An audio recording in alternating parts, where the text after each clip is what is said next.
Hi friends, welcome to Bobby's Knowledge channel. Please subscribe my channels. క్రింద ఉన్నటువంటి ఎర్రని button నొక్కండి. అదేవిధంగా బెల్ గుర్తు మీద కూడా నొక్కి నా ఛానల్ని యాక్టివేట్ చేసుకోండి. డైరెక్ట్గా మనం ఇప్పుడు టాపిక్లోకి వెళ్ళిపోదాం. టాపిక్ ఏమిటంటే మనం మ్యాథ్స్లో చూసినట్లయితే కొన్ని గుర్తులు ఉంటూ ఉంటాయి. ఆ గుర్తుల్ని ఏమంటారు, ఆ గుర్తుల యొక్క పేర్లేంటి, వాటిని ఎందుకు ఉపయోగిస్తామనే విషయం చాలామందికి తెలియదు. ఇప్పుడు మనం గుర్తుల గురించి చెప్పుకుందాం. నేను నా ముందు వీడియోలో కొన్ని గుర్తుల గురించి ఎక్స్ప్లెయిన్ చేశాను. అదేవిధంగా ఈ వీడియోలో కూడా నేను గుర్తుల గురించి ఇప్పుడు ఎక్స్ప్లెయిన్ చేస్తున్నాను. ఫస్ట్ మనం ఇక్కడ ఈ గుర్తుని చూసినట్లయితే ఈ గుర్తుని ఏమంటామంటే కప్ ఆఫ్. ఈ గుర్తుని ఏమంటాం కప్ ఆఫ్. ఈ గుర్తుని ఏమంటాం మనం కప్ ఆఫ్. ఈ కప్ ఆఫ్ అనేది ఇప్పుడు సమితుల యొక్క సమ్మేళనం. దీన్ని దేని ఉపయోగిస్తాం? సమితుల యొక్క సమ్మేళనం అంటే రెండు సమితులను కలిపి ఒక సమితిగా తెలియజేసే సమయంలో ఈ కప్ ఆఫ్ అంటే యూనియన్ అనే సింబల్ మనం ఉపయోగిస్తాం. తర్వాత ఇక్కడ సింబల్ చూసారా? ఈ సింబల్ని ఏమంటామంటే క్యాప్ ఆఫ్. ఈ సింబల్ పేరేంటి? Cap of. ఈ సింబల్ని ఇంటర్సెక్షన్ అని కూడా అంటారు. ఈ సింబల్ని ఏమంటారు? ఇంటర్సెక్షన్ అని కూడా అంటారు. ఇది ఎప్పుడు ఉపయోగిస్తాము అంటే దీనిని సమితుల యొక్క ఛేదనం అంటే రెండు సమితులలో ఉన్నటువంటి ఉమ్మడి మూలకాలను తెలియజేసేటువంటి సమయంలో ఈ గుర్తును మనం ఉపయోగిస్తూ ఉంటాం. తర్వాత మనం మూడో గుర్తు చూసినట్లయితే ఇక్కడ కింద ఉంది చూడండి. ఈ గుర్తుని బాగా గమనించండి. ఈ గుర్తు పేరేంటి? పై. గుర్తు పేరేంటి? పై. ఈ గుర్తుని మనం ఎప్పుడు ఉపయోగిస్తాము అంటే ఈ గుర్తుని ఎప్పుడు ఉపయోగిస్తాం? శూన్య సమితి గుర్తు అంటే శూన్య సమితి. శూన్య సమితి అంటే ఏంటి? సమితిలో ఎటువంటి మూలకాలు లేనటువంటి సమయంలో దీన్ని శూన్య సమితి అని పిలుస్తాం. ఆ శూన్య సమితికి గుర్తుగా ఈ పై అనే దాన్ని మనం వాడుతూ ఉంటాం. తర్వాత సింబల్ చూసినట్లయితే మనం పర్సెంట్ ఆఫ్. దీన్ని ఏమంటాం? Percent of. ఈ సింబల్ ఏమని పిలుస్తాం? Percent of.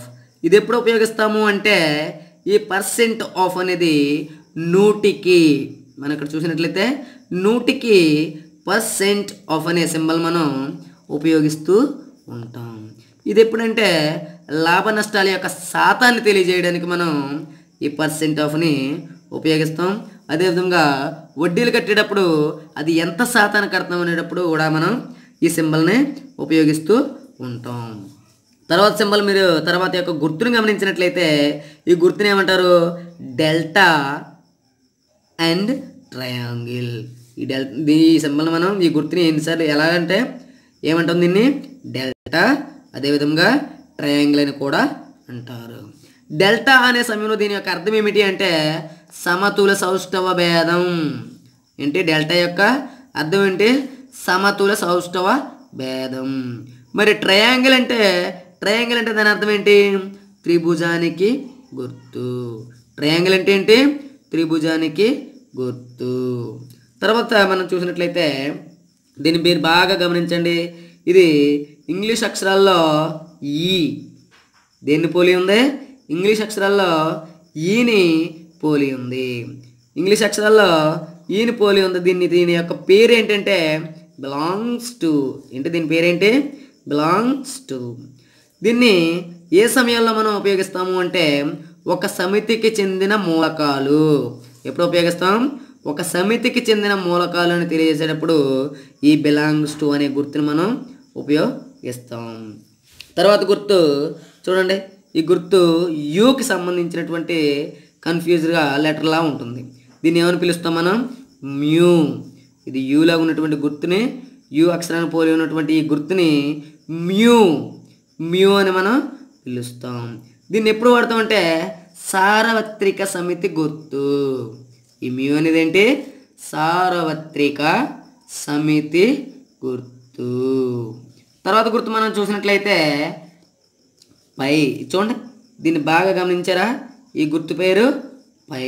ఈ గుర్తుని ఏమంటాం? పై. పై అంటే అర్థం ఏంటి? కరణీయ సంఖ్య. ఏంటి పై అంటే? కరణీయ సంఖ్య.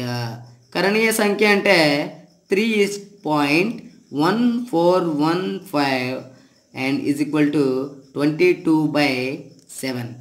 3.14159 అలాగనే చదవాలి. 3.1459 ఇలా చదివినట్లయితే అది మిస్టేక్. 3 పాయింట్ ఆఫ్టర్ పాయింట్ తర్వాత ఉన్న సంఖ్యలని విడివిడిగా మనం సంబోధించాలి. అంటే 3.1415 అన్నట్లుగా మనం చదవాలి. తర్వాత ఈ సింబల్ మనం బాగా గమనించారా? ఈ సింబల్ గమనిస్తే ఈ సింబల్ ఏమంటామంటే సిగ్మా. ఈ సింబల్నే సిగ్మా. దీని పేరేంటి? సిగ్మా. దీన్ని ఎప్పుడు ఉపయోగిస్తామంటే రాసుల మొత్తం. అంటే రాసుల మొత్తం అని తెలియజేసే సమయంలో ఈ సిగ్మా సింబల్ని మనం ఉపయోగిస్తూ ఉంటాం. తర్వాత సింబల్ మనం గమనించినట్లయితే చూడండి, బాగా గమనించారా? ఇది మన నోట్ల మీద ఉంటుంది. ఈ నోట్ల మీద గుర్తు, దీన్ని ఏంటి గుర్తు ఏమంటారు? రూపీ. గుర్తు పేరేంటి? రూపీ. ఈ గుర్తు బాగా గమనించారు కదా, రూపీ. ఇది ఎప్పుడు ఉపయోగిస్తారంటే భారత ద్రవ్యమాన గుర్తు, అంటే మన అమౌంట్ మీద ఉన్నటువంటి గుర్తు. తర్వాత గుర్తు చూద్దాం. తర్వాత గుర్తు చూసినట్లయితే ఈ గుర్తు బాగా గమనించారా? Is parallel to. ఏంటి? Is parallel to. Is parallel to అనేది ఎప్పుడు ఉపయోగిస్తాం? రేఖల యొక్క సమాంతర ధర్మం. ఎప్పుడు? రేఖల యొక్క సమాంతర ధర్మం తెలియజేసేటప్పుడు ఈ ప్యారలల్ టు అనే గుర్తును మనం వాడుతూ ఉంటాం.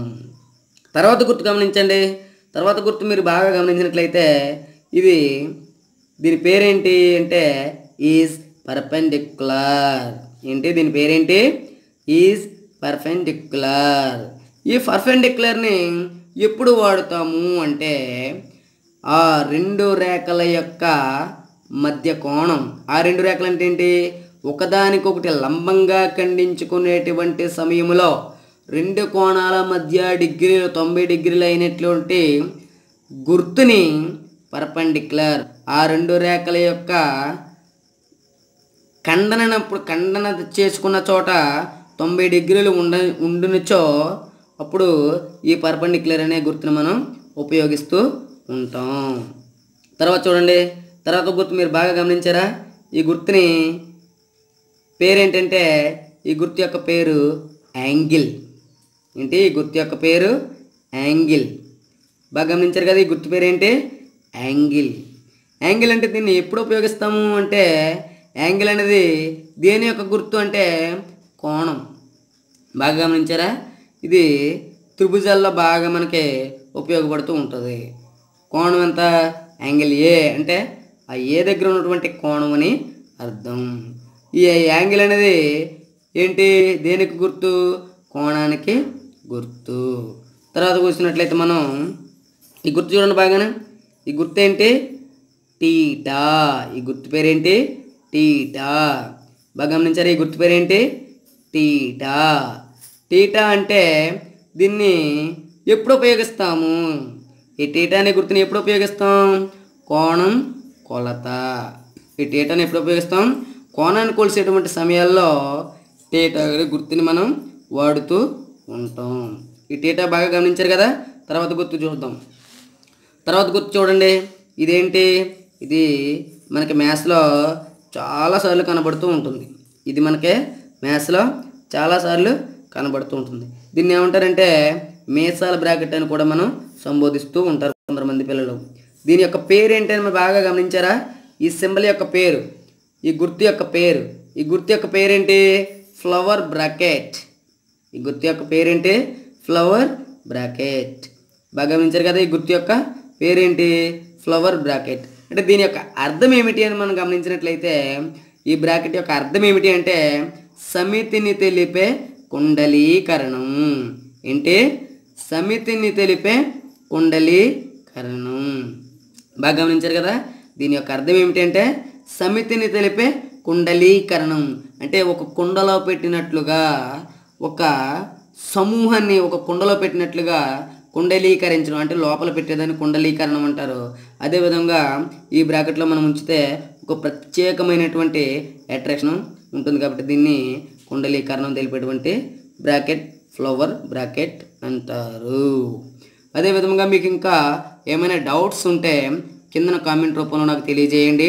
అదేవిధంగా మరి నా తర్వాత వీడియోలో ఇంకా మిగిలిపోయినటువంటి సింబల్స్ని ఎక్స్ప్లెయిన్ చేస్తాను. All of you thanks. అదేవిధంగా నాకు ఒక లైక్ కొడితే మీరు నన్ను ఎంకరేజ్ చేసిన వాళ్ళు అవుతారు కాబట్టి లైక్ కొట్టాలని కోరుచున్నాను.